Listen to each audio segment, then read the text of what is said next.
Upart 2 ke lo we-video ayizolo engikade ngiyenzile mayelana nokuthi umuntu ucreate kanjani le DNA yakhe create kanjani using ama-planets nokuplaceka kwawo in heavens or in the quantum field ngithi yabo.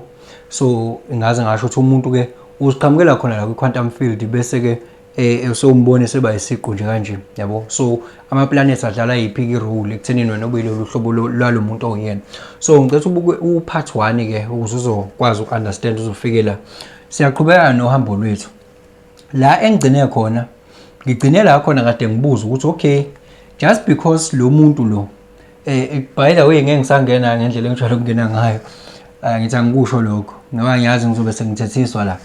By the way, ngithe if ilanga lila wazalwa ilanga lila ku gate state, ngithe mawuzalwe mhlawumbe mhla ka 14 15 16 somewhere there 17 February li gate state, and it's a gate of desires. You have too much desires, but in it's an indulgence. We have too much desires.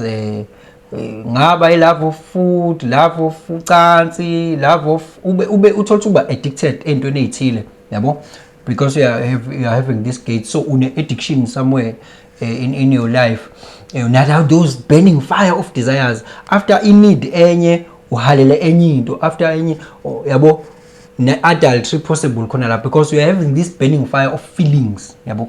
So ngase ngithi ke i-code for in if ilanga lila vele kusho ukuthi wena kune amino acid i-codon le ethi GAC, ngithi abo G owa gate state, A ukukhali, this is the goddess head of Hindu, god of time, death and destruction. This is an energetic archetype. This is your godhead.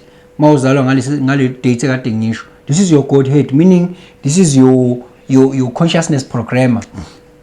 C is your kota, ukuthi wena njengoba kuyikota of initiation, the purpose fulfilled through mind. We are here to change our minds. We are here to start new things. So this is GAC, right? This is GAC. Ngibuzele ukuthi yiphi le amino acid ekuyicodon yayo le. Ayike angibonanga abantu bephawula lapho, but ngibonile nje siso lapha na khona ayibhalile, but iqiniso elithi ke aspartic acid, that is the amino acid, that's it, aspartic acid. Aspartic acid is for protein synthesis, also for metabolism and energy production. Iyasiza futhi lapha na kwi increasing the sperm count emadodeni na kwi cycle yabantu besifazane. Also it's a what you call excitatory neurotransmitter, so it has to do with nervous system as well yabo, ukuthi information ikwazi ukusuka from one neuron to the next. Angithi yabona uma ngikhuluma ngaleyo nto leyo, ngikhuluma ngo testosterone yamadoda, ukuthi ile nto leyo ucansi yabo, uyakwazi ukuhalela ucansi nokulangazela. Angithi yabona ukuthi what is the reason ukuthi ube nama desires yabo, le nto leyo uhalela ucansi ngoba nakubantu besifazane still it is the same thing, that desires yabo. So it's based, this is an energetic archetype, but now I'm mixing it with in life science yabo, noma i-biology ngithi yabona. So ke this is why ke uzizwa ngale ndlela uzizwa ngayo, unale personality onayo, because of that aspartic acid, and because the sun is at gate state, so kukunika leyo.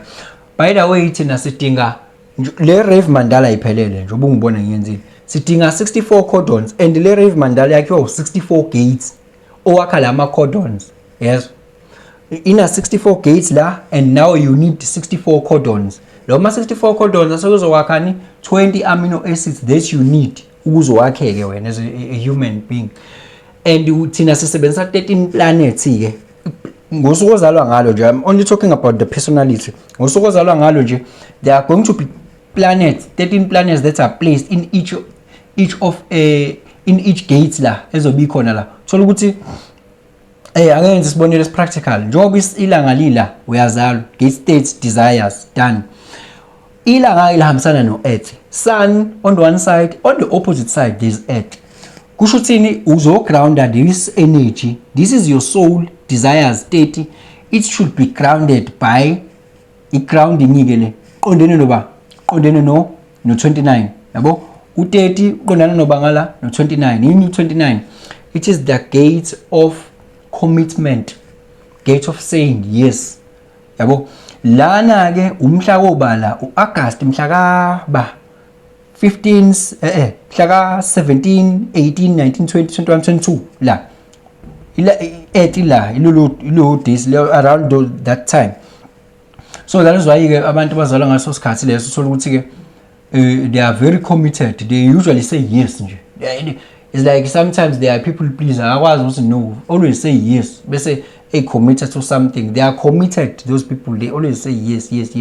Okay, can you do this for me? Yes. Can you do this for me? Yes. So that is a case of saying yes. So it's very important to yes that really lights up your soul. So don't just say yes, because this is a case of determination, a case of commitment, being committed to something that you love. And you can't compete with these people if they are doing what they love, because they are too committed. They succeed where others fail because they are very, very committed.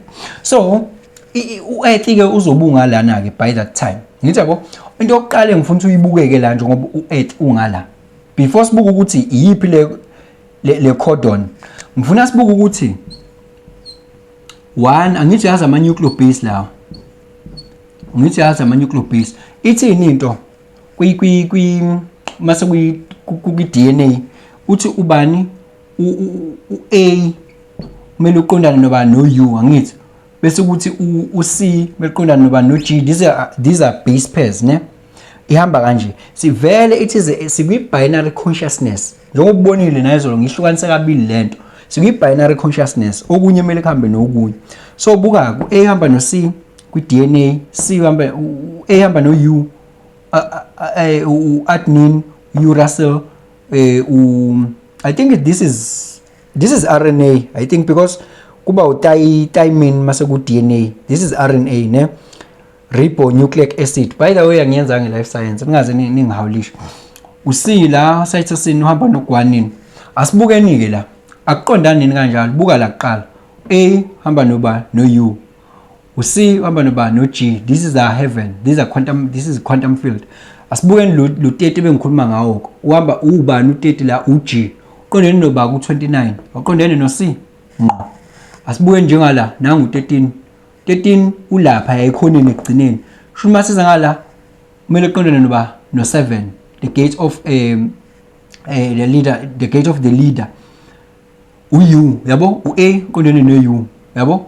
U4 now uqondene no49 u-G la uba C. Uyabo ukuthi kenzeka exactly lento leyenza kwi-RNA uyabona. So iyiphi ke le u-etha ngithi uzobula iyiphi ke le amino acid le ethi ngithi sithe uqondene no29. This is the grounding, the earth. Ithini C U G ngithi yabo C U G iyiphi le lokungana le ngeke ngize ngisho angithi ngishilo la ngathi aspartic acid yani le, it has to do with those testosterone, energy production, excitatory neurotransmitter that allows the movement of electrical or chemical signals ukuthi are move kuma neurons. That is why you find yourself ukuthi you crave for emotional experiences. But iyiphi le ekuthiwa le amino acid ekuthiwa u-C U G yabo, because ekuzalekweni kwakho awuthula ama-planets engisawabalile. Khumbula ukuthi kusuka kuzoba khona amanye, khona uSaturn, khona uMercury, khona uMars, khona uVenus. They are placed here and kuyogcina kumile lo amino acid yakho yabo. So uthola ukuthi nje mhlawumbe enye planet iplace ke lapha ya ku gate 37, that the gate of friendship. Enye izobi lapha gate 40, that is the gate of aloneness yabo. Lezo zinto njalo zikhiphela ama-codons akho. Lama-codons azokwakha your amino acids. Lo amino acids awakha ama-proteins, lama-proteins akha ama-cells, lo ma-cells akha ama-organs, and yonke lento isuka la kwi-energy. Part 3 uyeza.